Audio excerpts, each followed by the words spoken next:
Noi dobbiamo presentare dei libri diversi. Naturalmente ognuno ha una loro caratteristica, una loro attenzione e una loro proprio funzionalità sia per il lettore ma anche per le persone che poi vengono a contatto con il lettore attraverso quello che ne ricava di utile per se stesso e poi per le persone che avvicina.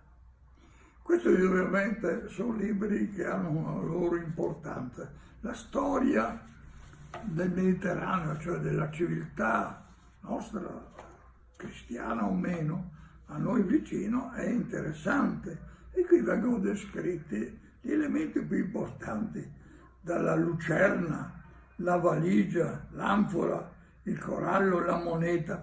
È vero o non è vero che questi sono caratteristici di noi occidentali, noi europei, ma indubbiamente la spada, per la spada direi che non è tipica dell'Europa, ma è nata certamente molto utilizzata per difesa, ma anche per utilizzo personale del vivere quotidiano nell'elemento diciamo dell'America Latina. Ecco, cosa posso dire?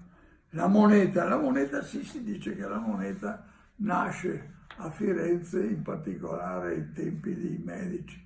Può essere vero o può essere vero. Per me, per esempio, la moneta è più tipica dei francesi che degli italiani.